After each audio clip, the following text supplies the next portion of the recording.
Assalamualaikum warahmatullahi wabarakatuh. Kembali lagi dengan saya Ganang Serumam dengan channel kelompok kita Dokter Hewan Sapi Balap. Untuk hari ini saya datang ke senior kita, ibu yang sangat cantik sekali dengan begitu banyak pengalaman. Beliau yang sudah berkecimpung hampir 50 tahun di dunia peternakan.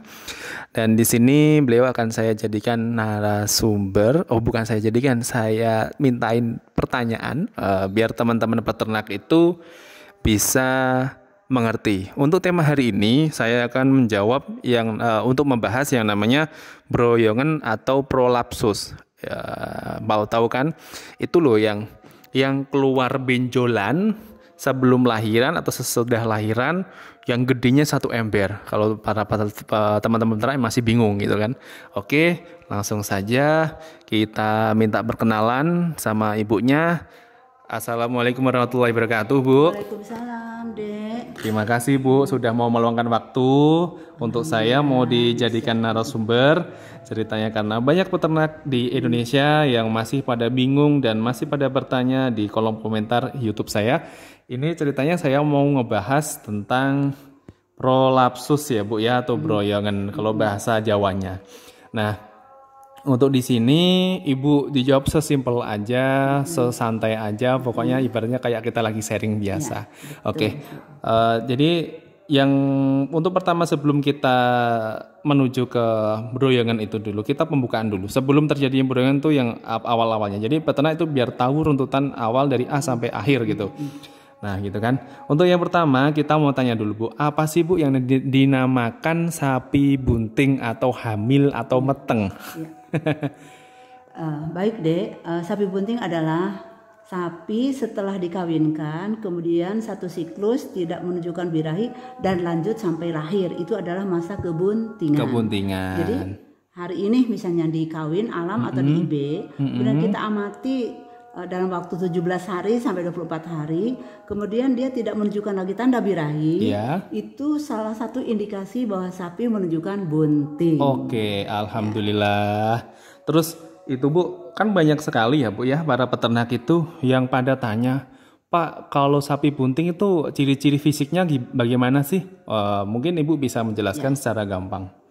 Ciri-ciri sapi bunting dilihat dari luar ya, itu biasanya bulunya tuh halus ya, klemis, Bu ya, berminyak gitu, berminyak ya. Berminyak, bulunya berminyak, nafsu makannya tinggi, kemudian dia lebih tenang, kemudian kalau dilihat misalnya makin kebuntingannya makin bertambah umur kebuntingan, tambah tua kebuntingannya, itu sudah nampak ada pembesaran perut sebelah kiri dan kanan. Gitu, kalau yang ya, di awal kan hanya kanan saja yang nampak. Perut kanan, bagian kanan. Kemudian pada sapi darah, umur 7 bulan kebuntingan itu sudah menampakkan apa namanya tuh, ambingnya sudah mulai turun. Tapi kalau pada sapi yang pernah melahirkan, ada di antaranya yang baru turun itu menjelang kelahiran. Tapi umumnya 7 hari sebelum kelahiran sudah nampak turun susu.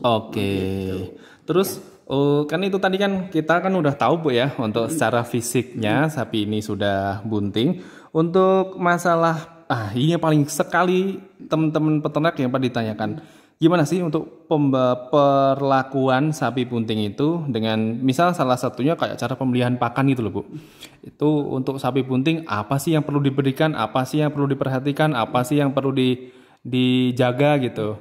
Jadi untuk sapi bunting itu, karena dia bunting itu, pakan itu kan pertama dibutuhkan itu untuk kebutuhan sehari-hari si induk. Kedua untuk mengganti sel-sel yang rusak, ya. Ketiga untuk pertumbuhan si petus juga. Nah, keempat berarti dia bagaimana menjaga kebuntingan. Jadi pakan untuk sapi yang bunting dengan sapi yang belum bunting jelas berbeda. Baik jumlah maupun gizinya. Ya, selama ini kan kadang-kadang peternak disamakan saja ya, Dek, ya. Harusnya dibedakan. Biasanya kan berat badan sapi kita lokal aja anggap 400 kilo. Biasanya rumput itu kan hijauan itu 40 kilo. Maka kita tuh campur. Di situ tuh ada misalnya rumput lapang 75%. Bisa ditambah 25% itu bisa gunakan indigo vera atau limbah pertanian, kacang-kacangan gitu ya, atau jagung dan sebagainya. Kalau misal kayak pakai lamtoro atau kelor bisa nggak Bu? Itu kalau bunting muda sebaiknya tidak. Oh, sebaiknya tidak ya. Karena di situ ada di antaranya ya, karena ada sedikit ada racun di situ mimosin ya. Ada di antaranya yang sensitif itu bisa menimbulkan keguguran. Oh gitu, oke.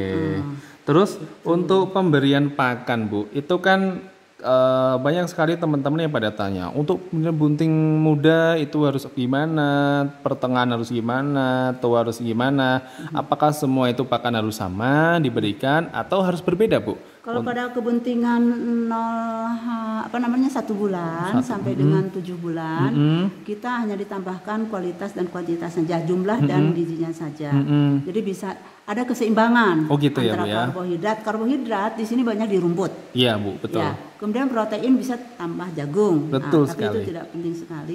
Tapi yang paling utama itu pada saat bunting 7 bulan, di mana pedet yang ada di dalam kandungan ibunya itu sudah bisa makan hampir itu karbohidratnya itu sampai 30%, sehingga kita kurangi karbohidratnya, karena kalau kita tambah karbohidratnya tidak dikurangi itu akan gendut sapi pedetnya. Kalau sapi pedetnya gendut, nanti pada saat lahir itu kebesaran, akhirnya sulit melahirkan. Makanya sebaiknya pada 7 bulan itu karbohidrat dikurangi, yang biasanya misal karbohidrat itu rumput dikasih 10% atau 12% ya.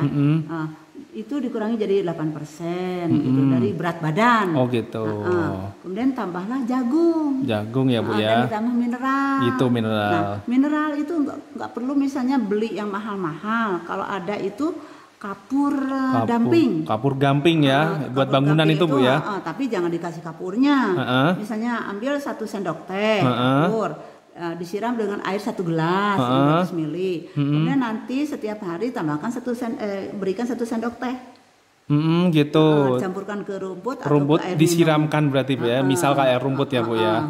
Gitu Bu. Ya. Kemudian untuk pemeliharaan barangkali lanjut ya. Nggak usah. Nah, pemeliharaannya bagaimana? Bentar Bu, ini pakan dulu. Maksudnya begini untuk ibunya. Itu kan yang dimaksud 7 bulan itu. Biasanya para peternak itu memberikan pakan itu kan kayak comboran Bu ya. Comboran itu wah macam-macam, ada bekatul, ada ampas, ada ini. Itu kalau bisa dikurangin ya. Jadi bekatul itu kan karbohidrat. Kan tadi kata Ibu karbohidrat dikurangi ya. Jadi sebaiknya ditambahkan protein. Jadi biasanya katulnya misalnya kan bikin komposisi. Kalau konsentrat itu ya, comboran itu. Kalau kita bikin 1 karung 100 kilo, biasanya kan karbohidratnya 50%. Dan bisa protein tuh bisa tepung jagung, macam-macam Bu ya. Macam-macam lah. Ini tambahkan jagungnya. Jagung itu yang paling bagus itu untuk sapi bunting itu kalau bisa dengan jagung bonggol ya, terus dicacah-cacah, dipotong kecil-kecil, dihaluskan, nggak usah bikin tepung. Gitu. Terus kalau itu kan sepertinya untuk para peternak kan masih pada yang bingung Bu ya. Misal seandainya kita berikan konsentrat yang udah jadi, itu gimana Bu? Aman nggak sih? Soalnya banyak sekali teman-teman peternak itu yang pada tanya gitu loh. Bisa, tapi konsentratnya khusus sapi bunting ya. Gitu ya, untuk sapi bunting ya. Jangan pakai konsentrat untuk sapi penggemukan. Sapi penggemukan ya. Jadi karena beda ya. Protein yang untuk penggemukan dia hanya untuk merangsang pertumbuhan bobot badan.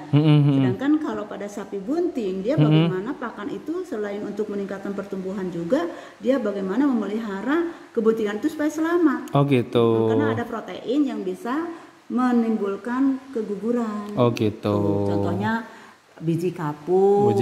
Ya Bu ya. Gitu. Oke. Sebentar Bu, ada yang telepon, saya stop dulu videonya.